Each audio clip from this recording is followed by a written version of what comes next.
writers. Happy Monday Morning Jumpstart, joined by one of my favorite people. Hi, Ted Capshaw. Good morning. Good morning. Happy Monday. Happy Monday. So, Ted, a lot of people that we meet on this journey of writership, they're at the beginning, and oftentimes beginning can be the hardest part. Starting can be the hardest part, and it's oftentimes where people start and stop. I feel like they don't move the chains forward.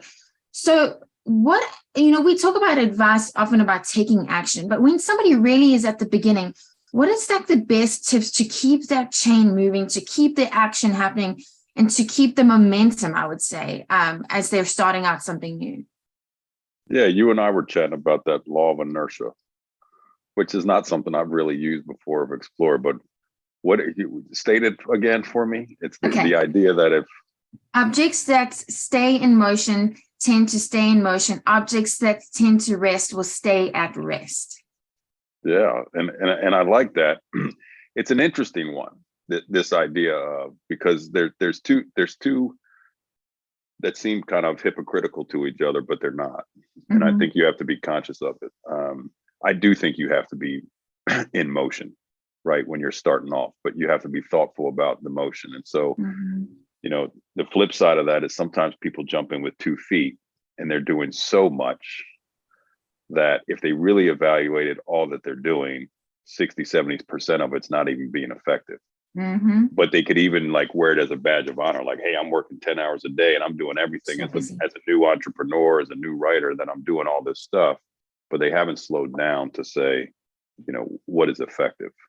And so what I would encourage people to do is, one, am I putting enough hours in? I mean, that's a real question. Am I putting enough activity in? Let's get off the hours thing.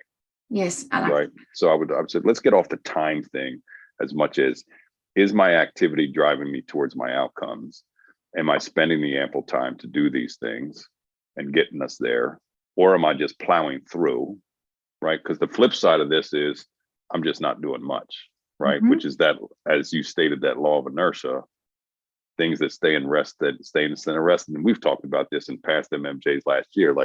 These are the people in handcuffs, whether that be mental handcuffs or practical. They're just feeling overwhelmed, and therefore they're not in motion as much as they should be. So I think there's 2 schools of thoughts here. And I don't want to be completely hypocritical here by saying you need to plow through this, because in a recent episode, you and I talked about slowing down and being reflective.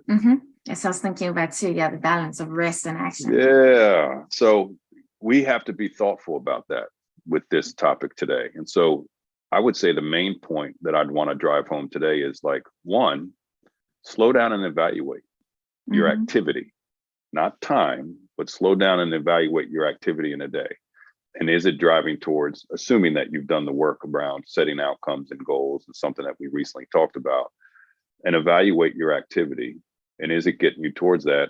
You may find some more time in the day to be reflective, or you may find that, hey, guess what? You're on that opposite end of that law of inertia, which is rest seems to stay in rest, which means that you're not doing enough. When you were talking, that I had this idea of not only motion and action, but action and motion with intention, right? So it's intentional what you're doing. You're not just pedaling water or swimming upstream. You're actually creating a plan, like we've talked about in previous, this plan towards the goals. And those are the things that you're putting in action to every single day. Because even things like, AWAI has literally hundreds of programs, right? So you could be taking an action of going through 100 AWAI programs, but if your goal is to actually have clients, that action is getting you nowhere, right, at the end of the day. It's true. It's true. That's why I'm saying, you have to be thoughtful about what you're trying to achieve here. I can tell you, I coach entrepreneurs and entrepreneurs all the time. And one of the things, I don't want them, working 60, 70 hours a week. No, I don't. I don't want them to do that. I want them to become uber efficient and uber intentional, like you said, about what they're trying to achieve. I mean, I can tell you, years ago when I created my own business, one of my, outcomes that I wanted, one of my goals was never to work over 40 hours. Now, people would be like, oh, that's lazy, or you don't understand entrepreneurship. Like, you got to put in the hours, 78 hours a week. And I'm like, no, you don't. Mm-hmm. No, you don't. You have to be very intentional and wise with your time. And so I think that's the main message today, that there's probably people on the screen right now that are on either end of that law of inertia, that people are absolutely in motion. The evaluation is your motion being effective towards what you're trying to achieve? And then there's probably other people on the line with us today that just aren't in motion enough. And that's a problem too. That's a big problem.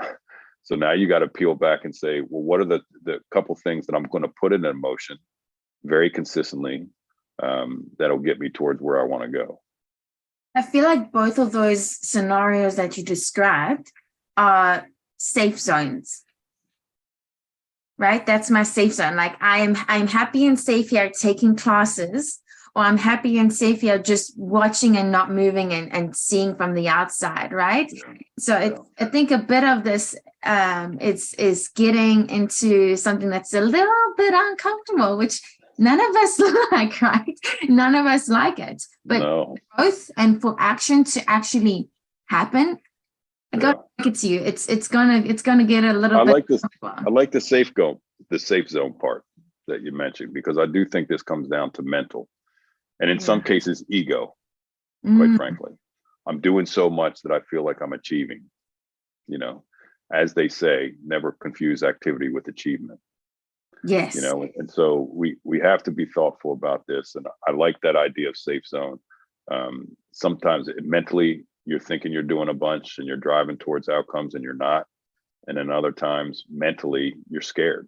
And so we've talked about the emotional intelligence piece. So that's a good angle to bring into this conversation.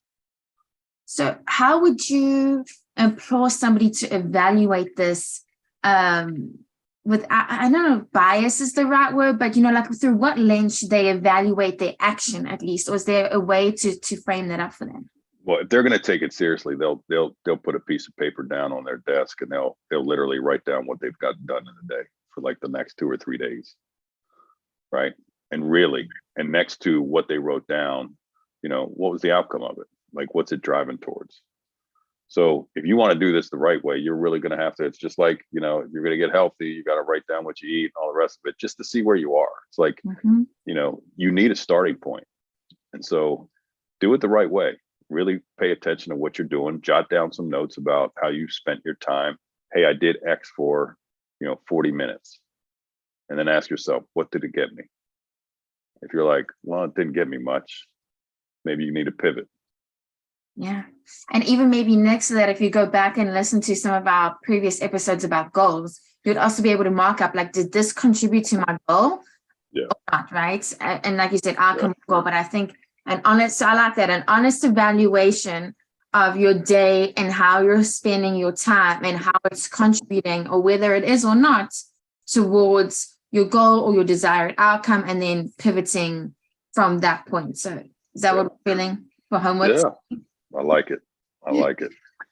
And then, I mean, if in a few episodes, I think we're going to talk about freedom, and I think this all contributes to that in a beautiful way. But for everyone to know, next week, I'm excited to pick Ted's brain about this. I think there's crucial questions that we should be asking at all different ways and phases and places in life, and getting a few of those from Ted, and seeing how those can play into your life and how they can play into your client conversations, and play into your curiosity. So thank you so much, Ted.